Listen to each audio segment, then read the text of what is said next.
আসসালামু আলাইকুম। এত ঘটনার পরও এনসিপি নেতাদের যেই বাক্য সংযম করা, সেটা কিন্তু দেখা যাচ্ছে না। মানিকগঞ্জে কালকে তারা বলছেন যে বুড়ো রাজনীতিবিদদের মতো মিথ্যা প্রতিশ্রুতি দিতে আসেনি। মানিকগঞ্জের যে সমস্যা, যে সেখানকার বেড়িবাঁধ, সেতু, রাস্তাঘাট উন্নয়ন, বলছেন যে এইসব কথা আমরা শুনেছি। মানিকগঞ্জ জুলাই আগস্টের আন্দোলনের সঙ্গে ছিল, আমরা কৃতজ্ঞ। বলছেন যে আমরা বলছি না যে 5 মাসের একটি রাজনৈতিক দল হিসেবে এনসিপি এসে হঠাৎ করেই সব সমস্যা মিটিয়ে ফেলবে। সেই বুড়ো রাজনীতিবিদদের মতো মিথ্যা প্রতিশ্রুতি দিতে আসেনি। এটা কিন্তু খুবই অন্যায় একটা বক্তব্য দিলেন এবং খুবই অসম্মানজনক উক্তি করছেন। এনসিপি যেই পরিস্থিতির মধ্যে পড়েছে গোপালগঞ্জে, প্রথমেই কিন্তু মির্জা ফখরুল ইসলাম আলমগীর তিনি প্রতিবাদ করেছেন। জামাতের আমির শফিকুর রহমান বলেছেন যে গোপালগঞ্জে হচ্ছেটা কি, মানে বিস্ময় প্রকাশ করেছেন। সারা দেশে দেখলাম যে গতকালকে জামাত মিছিল করেছে বহু জেলায়। বোঝা যায় যে তাদের সাথে জামাত একটা নৈকট্য। তাদের কর্মসূচিও শেষ হলো, আর শনিবারে জামাত তাদের কর্মসূচি শুরু করবে শরৎ উদ্যানে। এই জন্য বোঝা যায় যে একটা দল শেষ করছে আর একটা দল শুরু করছে। যাই হোক, সেটা করুক, সেটা তাদের ঐক্যের ব্যাপার। এই ঐক্যের অধিকার সবারই আছে। কিন্তু এটা কি বলা যায় যে বুড়ো রাজনীতিবিদদের মতন? আপনি বুড়ো শব্দটা ইচ্ছা করতেছেন কেন? আপনি মানে বুড়ো শব্দটা ব্যবহার করছেন কেন?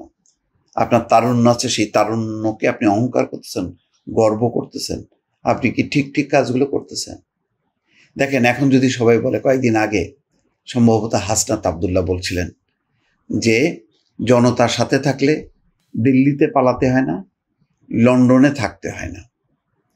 এখন যদি কেউ বলে যে জনতা সাথে থাকলে গোপালগঞ্জে সেনাবাহিনীর এপিসিতে করে পালাতে হয় না, তখন কি বলবেন?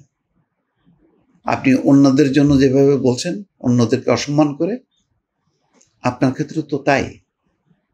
লাখো লাখো জনতা এসছে, আহ্বান জানানো হয়নি ফেসবুকে যে গোপালগঞ্জে আসেন, আমাদেরকে রক্ষা করেন এবং প্রতিরোধ গড়ে তোলেন? এসছে? আসেনি তো। প্রতিরোধ গড়ে তুলেছে সেনাবাহিনী, পুলিশ, বিজিপি, র্যাব। তারা বল প্রয়োগ করে একটা প্রতিরোধ গড়ে তুলেছে এবং তারপরে এপিসিতে করে ওই এনসিপির নেতাদেরকে সেখান থেকে পালাতে হয়েছে বা তাদেরকে সরিয়ে নেওয়া হয়েছে।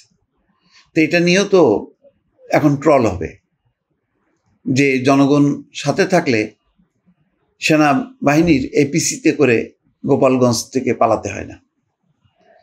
আপনি রাজনৈতিক দল, সবার শ্রদ্ধা ভালোবাসা, আমি তো অনেক সম্মান করেছি যে, এবং সবসময় সম্মান করি যে, কিন্তু এটা আপনি বলতে পারেন না, এইভাবে বলা উচিত না। গোপালগঞ্জে যে ঘটনার সমস্ত যারা শেখ হাসিনার পতনের আন্দোলনে ছিল, সবাই কষ্ট পেয়েছে, প্রতিবাদ করেছে, আপনাদের পক্ষে বিবৃতি দিয়েছে। কেউ বিবৃতি দিয়েছে, কেউ আলোচনা করেছে গণমাধ্যমে, কেউ রাস্তায় নেমে মিছিল করেছে। এবং আওয়ামী লীগের যে অগণতান্ত্রিক আচরণ, তাদের যে ফ্যাসিবাদী মনোভাব, তার বিরুদ্ধে আবারও সবাই সোচ্চার হয়েছে।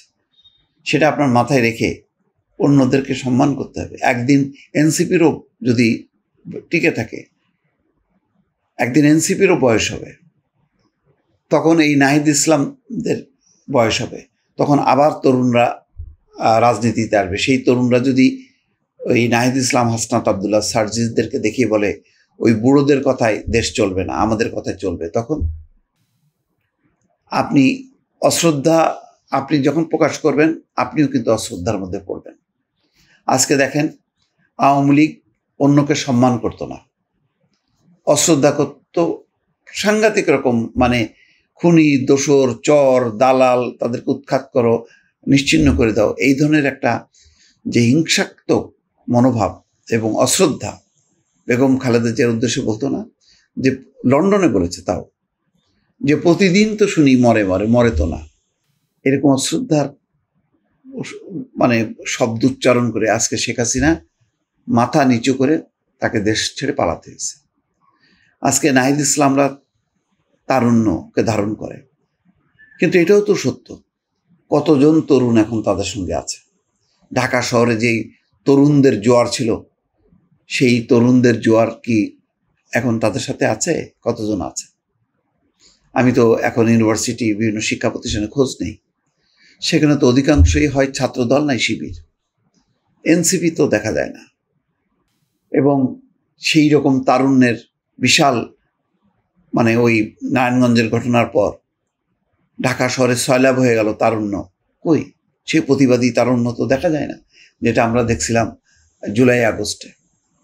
সুতরাং রাজনীতিটা বুঝতে হবে, আবেগপ্রবণ হয়ে অন্যদেরকে অসম্মান অশ্রদ্ধা করে বক্তব্য দিলে আমি খুব সম্মানের পাত্র হব, লোকজন আকৃষ্ট হবে না। এই ঘটনার পর পথে পথে কই জনতার ঢল নামলো কোথায়? এইটাও যদি অনুধাবন না করতে পারে এনসিপি নেতারা, তরুণ নেতারা, তাহলে কিন্তু তারা আরো বিচ্ছিন্ন হবে।